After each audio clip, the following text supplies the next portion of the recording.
Olá pessoal, graça e paz, tudo bem? Pastor Martinez e mais um vídeo aqui para o nosso canal. Um aluno meu entrou em contato comigo agora há pouco, falou: Pastor, o senhor assistiu aquele vídeo do Dr. Nicodemos falando do calvinismo e citando o seu livro Calvinismo Recalcitrante?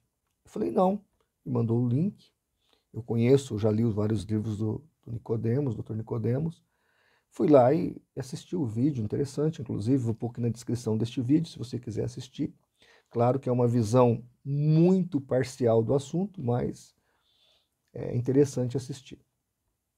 E aí, no final do vídeo, quando ele fala do meu livro, logo em seguida, ele faz uma brincadeira. Até eu achei engraçado, realmente, mas eu esperava que ele explicasse depois da brincadeira. E aí ele vai dizer o seguinte: aqui está a flor do calvinismo, a tulipa. Então, a tulipa é a flor do calvinismo, do acróstico, né? Que forma as 5 doutrinas calvinistas. Eu vou pôr na tela do nosso vídeo depois para você conferir. Aí ele diz assim: mas vocês sabem qual é a flor do arminianismo? Alguém aqui sabe a flor do arminianismo? E todo mundo fica quieto, porque é factis, né? O acróstico do arminianismo não forma de forma nenhuma uma flor. É um outro significado. O acróstico não forma uma palavra em português. E aí ele fala, é a margarida. Por quê? Bem me quer, mal me quer, bem me quer, mal me quer. Dando a entender que dentro do arminianismo, Deus não está no controle de todas as coisas. Eu fiquei aguardando para ver se ele explicava isso, para ver se ele fosse justo com o arminianismo neste aspecto. O que é diferente mesmo. Eu até brinco, por exemplo, que eu sou um calvinista de 0 pontos. Das 5 questões da tulipa, eu discordo de todas as 5. Eu sou bem wesleyano mesmo. E aí eu vi que não deu resposta, ele não colocou os pingos nos is, ele não traz a explicação. Eu achei a brincadeira até interessante, legal, graciosa, desde que viesse acompanhada da explicação. Olha, gente, eu não estou dizendo isso, tá? Uma brincadeira. É claro que existe aí o liberalismo teológico, existe aí o teísmo aberto, ele podia até falar assim, né? Que aí justificaria, que são extremos do arminianismo. Mas não, ele deixa aberto, como que se realmente o arminianismo fosse uma margarida de bem me quer, mal me quer. Eu realmente fiquei decepcionado com a brincadeira, não com a brincadeira, mas com a falta de complemento de explicação da brincadeira. Então eu resolvi fazer esse breve vídeo aqui. Vou soltar o vídeo dele para você ouvir. Depois a gente volta para comentar. Vamos lá. Livros assim que foram publicados: Calvinismo Recalcitrante, Por que não sou calvinista e Contra o Calvinismo. Livros publicados no Brasil. Exatamente. Por que publicaram? Exatamente porque estão sentindo a força do movimento calvinista crescendo pelo Brasil. Não é para comprar não, tá, gente? Só botei aí como exemplo. Todo mundo sabe que a flor do calvinismo é a tulipa, né? Quem sabe qual é a flor do arminianismo? A margarida. Bem me quer, mal me quer, bem me quer, mal me quer. Você não sabia ou não? Não. Tá bom. Bom, então vamos lá. Eu quero deixar uma coisa bem clara. Não existe um livro sério, ou uma obra de Armínio, dizendo que Deus não está no controle de todas as coisas. Não existe. O teísmo aberto, sim, vai dizer que o futuro está em aberto. Mas o arminianismo clássico e o wesleyanismo, em nenhum momento, tira de Deus a sua soberania. Em nenhum momento. Mesmo quando cede o livre-arbítrio ao homem. Então, eu quero deixar isso bem claro, porque ele falou, mas ele não citou fontes. Eu até entendi que foi só uma brincadeira, justamente para criticar o extremismo do arminianismo, que tem também, como há do calvinismo. Mas ele não volta atrás, ele não explica isso. Isso eu achei perigosíssimo. Deveria o pastor explicar isso. Até eu convido ele, se ele puder fazer um vídeo. Eu sei que ele sabe que não é verdade isso. Se ele puder fazer um vídeo explicando isso, seria ótimo. Agora, deixa eu explicar uma coisa para vocês De onde vem a beligerância do calvinismo? Vem do seu fundador. Eu estou aqui com 3 biografias do João Calvino em português, são 4. Eu não sei onde está a outra, tá? Mas está aqui, olha, sou eu, Calvino, tá? Essa aqui é um diálogo travado com Calvino, então, como se fosse uma entrevista, muito legal esse livro. Depois tem Vida e Morte de João Calvino, por Teodoro Beza. Quem é Teodoro Beza? Teodoro Beza é nada mais, nada menos do que o sucessor de João Calvino em Genebra. O Calvino nunca encontrou o Armínio. O Armínio vai ser aluno de Beza. Por isso você vai encontrar vários textos de Armínio muito parecidos com os textos de Calvino, porque ele era calvinista. No findar da vida é que ele vai mudar. Ambos morrem muito cedo. Calvino aos 55 anos, eu acho que Armínio aos 49, 50 e poucos anos também, mas morre jovem. Inclusive na miséria, coitada, porque ele é demitido da faculdade, ele passa muita necessidade, o Armínio, viu? E se ficasse vivo, teria sido preso, como os remonstrantes foram. E essa outra obra aqui, que é mais completa, tá? A Vida de João Calvino, de Alister McGrath, ou McGrath. Esse Alister, ele é apologista, calvinista, tem obras excelentes, tem uma obra sobre filosofia incrível, que eu tenho ela aqui, já li, é fantástica. Mas nesse livro aqui, o que eu achei interessante? Primeiro, até o Dr. Nicodemos fala isso, né, que o Calvino nunca condenou ninguém, foi o consistório que condenou.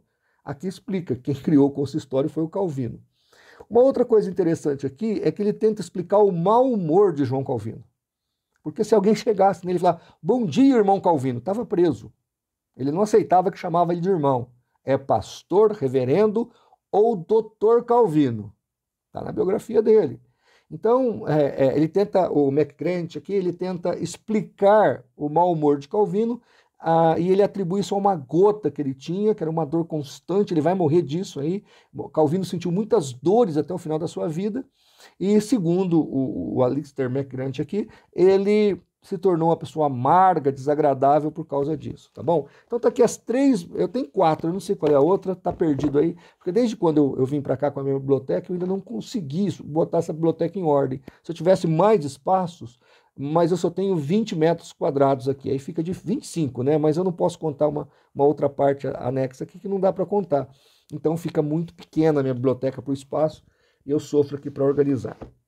Outros livros, um livro interessante, que esse aqui acho que foi uma tese de mestrado, uma pesquisa que foi feita em Genebra. Tem um artigo escrito por um jornalista, quem quiser eu mando para você que está me assistindo. Chama Dos que Descem a Fogueira, acho que é esse o título do artigo. Está no site do CACP e eu tenho o PDF, se você quiser eu te mando. É um jornalista que eu li esse artigo baseado neste livro aqui, ó. É uma raridade este livro, eu paguei bem caro dele, eu comprei no sebo, Uma Consciência contra a Violência, de Sebastian Castellion. Esse Sebastian Castellion, eu achei todas essas informações nesse artigo Dos que Descem a Fogueira.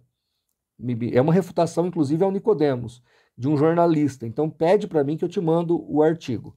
Mas neste livro aqui, Uma Consciência contra a Violência, Castellion contra Calvino, foi escrito por Stefan Zweig, é um judeu que fez uma pesquisa em Genebra sobre o que aconteceu em Genebra na época de Calvino. Quando você cita isso aqui para um calvinista, sabe o que ele fala? Que Stefan Zweig foi um judeu que acabou se matando. Eu não quero saber o que aconteceu com ele, qual era o credo dele, o fato é que a pesquisa ela foi bem feita, é uma pesquisa extremamente acadêmica, ele cita fontes, e aqui nesse livro, que eu li inteirinho, né, tá vendo aí, tá até catalogado, ó, eu marquei tudo certinho, ele vai mostrar como era Genebra de Calvino. Por exemplo, não podia, parece que estava na época da Covid lá, não podia ter mais de 20 pessoas numa casa, senão era sedição, entrava a guarda e prendia todo mundo, então para fazer uma festinha tinha que pedir autorização, faltou na igreja tantas vezes, ia para a cadeia. Então, quer dizer, a Genebra de Calvino não era uma democracia maravilhosa, não. Era na chibata, que ele consentiu com a morte de condenados, principalmente de bruxas, que ele tinha um quê com bruxas, houve 58 assassinatos, crimes das mãos de Calvino. Claro que o mais famoso, que é do Miguel de Serveto, e esse aí foi uma briga pessoal do Calvino com ele, porque o Miguel de Serveto ele era unitário, ou unitarista, ou unicista. Ele não cria na doutrina da Trindade. E aí eles começaram a trocar carta, já escondido da Inquisição Católica, porque ele era um protestante, unicista, mas era um protestante. E ele começou a conversar com o Calvino. Aí o Calvino mandou as institutas para ele, ele riscou todas as institutas, refutou e mandou de volta. O Calvino ficou uma fera.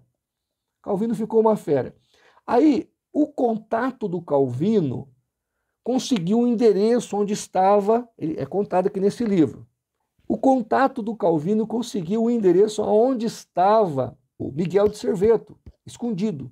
Inclusive, ele estava assessorando a corte lá na França, ele era o médico da corte. E aí denunciou para a Igreja Católica, para a Inquisição Francesa. A Inquisição Francesa foi pegá-lo. Como ele trabalhava na corte, alguém lá dentro falou: a Inquisição está atrás de você. O que o Miguel de Serveto fez, coitadinho? Pegou e fugiu para Genebra. Assistiu um culto do Calvino e quando terminou foi lá cumprimentar o amigo. Na hora, o Calvino mandou prendê-lo. E aí tem toda a história nesse livro aqui, o Unitário, que ele vai falar sobre a oxigenação do sangue, que quem descobriu isso foi Miguel de Serveto, porque o sangue, uma parte do pulmão, do coração manda o sangue para o pulmão oxigena, manda para outra parte do coração que distribui para o corpo o sangue oxigenado. Então, coração e pulmão trabalham juntos, e quem fez essa descoberta foi Miguel de Serveto. Só para você ver que a mágoa ainda não passou, em 2010 inauguraram um monumento, uma estátua, em memória a Miguel de Serveto por essa descoberta, dessa oxigenação no sangue entre coração e pulmão, desse trabalho entre coração e pulmão, esse trabalho simbiótico entre coração e pulmão. E aí fizeram um monumento. A única instituição que não mandou ninguém foram os calvinistas, né? Então essa mágoa ainda persiste. E nesse livro aqui conta, e aí, gente, olha que coisa absurda. Quando o Miguel está sendo julgado lá em Genebra, o Calvino manda uma carta, fica amigo do bispo da França, e o bispo da França manda todos os documentos e é anexado à Inquisição protestante de Calvino contra o Miguel de Serveto. E o coitado é queimado em lenha verde, grita por quase 20 minutos. É um negócio que até hoje os gritos estão nas consciências dos calvinistas aí. Então, essa história, quem escuta o vídeo do Dr. Nicodemos, ou quem lê alguns livros aí, como a biografia do McGrant aqui, né, acha que o Calvino era uma flor, era uma beldade. Eu tenho até minhas dúvidas se o Calvino está no céu. Deus ajude que esteja, mas eu tenho minhas dúvidas. Mas, pastor, Deus não usou ele? Claro que usou. Usou Ciro, usou Dário, Deus usa quem ele quiser. Por que não ia usar o Calvino? E eu não estou aqui desmerecendo ou tentando desqualificar o que ele fez. Nós devemos muito a Calvino, eu não estou entrando nesse mérito. E aí ele vai dizer que o Calvino estava sendo rigoroso demais com seus oponentes. No caso do Miguel de Serveto, ele fala, o Sebastião Castello vai dizer para o Calvino, ele usou uma pena e um papel. Você está usando a espada contra ele. Então não está na mesma proporção, ele reclama disso. E Sebastião Castello vai enfrentar Calvino por algumas questões envolvendo a Inquisição que foi feita pelos protestantes de Genebra. Aqui no Brasil também aconteceu essa Inquisição. Então, infelizmente, nós não podemos esconder os fatos históricos. Nós, protestantes, somos diferentes justamente porque não jogamos nossa sujeira para debaixo do tapete. Nós expomos a nossa sujeira. Nós não escondemos. Eu confesso para os senhores que eu escrevi o meu livro. Quem quiser, inclusive, eu mando o PDF gratuito. Eu não tenho aqui para mostrar o meu livro, que está esgotado já faz quase um ano. E uma coisa que eu fiz para aliviar minha consciência foi escrever o Calvinismo Recalcitrante, colocando tudo isso no papel, porque se algum católico me acusar quando eu critico a Inquisição Católica, eu já mostro que eu critiquei a Inquisição Protestante também e os crimes de João Calvino. E lá também eu dou uma cutucada no Lutero. Então, o que acontece? Nós precisamos jogar limpo, transparente. E essa obra aqui, eu acho que o Dr. Nicodemos faltou uma parte da história. Ele contou só a parte bonita do Calvino. faltou o lado negro do Calvino. Tem um lado muito obscurantista na vida de João Calvino. Eu acho que todo calvinista, quando vai estudar, tem que estudar isso também, tá certo? Bem, explicado tudo isso, não é nem para falar tanto, eu quero ler aqui uma nota de um livro arminiano sobre soberania e determinismo. Eu vou ler aqui a nota. Há duas palavras gregas comumente traduzidas por soberano no Novo Testamento.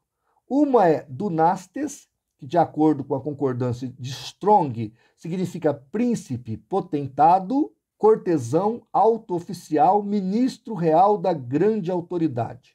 A outra é despotes, que significa mestre e senhor. É digno de nota que não há nenhum léxico que inclua determinar cada ação como um sinônimo ou mesmo um atributo necessário para soberania.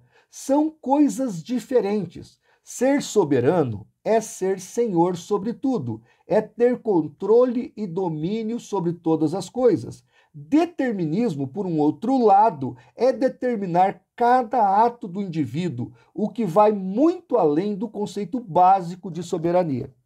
Então, vou te dar um exemplo. O nosso presidente é o Bolsonaro. Ele defende a Constituição e as leis brasileiras. Mas ele não vai impedir você de passar no semáforo vermelho, ou até de você cometer um crime. Mas quando você comete esse crime, quando você comete essa infração, o Estado tem mecanismo para te punir. E nem por isso, em momento algum, o presidente, no nosso caso aqui do Brasil, vai perder o seu cargo de soberano da nação, porque você cometeu um crime contra a nação, ou contra um outro cidadão da nossa nação. Então, soberania não tem nada com determinismo. Os arminianos acreditam na soberania de Deus. Os arminianos creem que Deus tem tudo sob controle, a tal ponto que permite, se resigna a deixar-nos termos nosso livre-arbítrio, sem que isso fira a sua soberania. A Bíblia tem N textos falando que nós temos livre-arbítrio e que Deus se resignou, senão ele nem teria nascido na manjedoura. O ato de Jesus, a segunda pessoa da Trindade, ter encarnado e morrido pelos nossos pecados, é um ato de resignação de Deus. Se Deus não se resigna, não haveria jeito nem de nós existirmos. Então, eu quando comecei a estudar o calvinismo, eu até achava que essa ideia de soberania absoluta era com detrimento à salvação. Então eu pensava que o calvinista achava que para ser salvo ninguém tinha livre-arbítrio, então Deus tinha que fazer tudo, é o monergismo. Eu entendia que era só dentro da salvação, mas quando eu fui ler lá o Catecismo de Westminster, o Breve Catecismo, vai dizer que nós não temos livre-arbítrio para nada, nada. Ó, vou te mostrar uma coisa. Sabe por que eu fiz isso com o dedo? Porque Deus determinou. Então, a soberania que o calvinismo prega, ela vai a um extremo tão exacerbado que todas as suas ações são determinadas por Deus. Se Deus não determinar, ele não teria domínio sobre ela. Para ele ter domínio sobre a tua ação, ele precisaria ter determinado. O que é um absurdo. Você está entendendo? Então, queridos, eu só estou explicando isso porque essa é a visão arminiana, de uma maneira muito simples. Eu já falei quase meia hora aqui, eu não quero que o vídeo fique longo.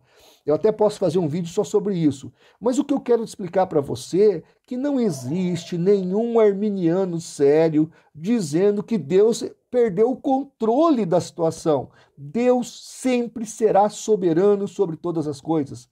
Ele está fora do tempo, ele conhece o passado, o presente, o futuro, ele vê tudo ao mesmo tempo. Agora, isso não implica que nós não temos as nossas obrigações e que nós não iremos pagar pelas nossas decisões erradas, que nós não iremos colher as nossas decisões erradas. Isso não é factual. Então, querido, estou só explicando isso. Eu acho que foi uma lacuna no vídeo que ficou em aberta, que não deveria ter ficado, e eu faço aqui essa humilde observação, tá ok? Gente, Depois eu posso fracionar isso aí. Eu estava até fazendo uma série a respeito do calvinismo e do arminianismo. Mas aí os muçulmanos começaram a me perseguir, inclusive muçulmanos que são fatalistas também. E aí eu tive que me voltar para estudar islamismo, para ajudar o meu advogado nas argumentações, para trazer refutações. E, enfim, é tanta coisa que eu não dou conta. Eu estou tentando, né, responder uma coisa aqui, uma coisa ali, né, uma outra coisa naquele ponto, uma outra heresia nova que apareceu. Eu tento, mas não dá, é muita coisa. Então, se gostou do nosso vídeo, eu agradeço a audiência.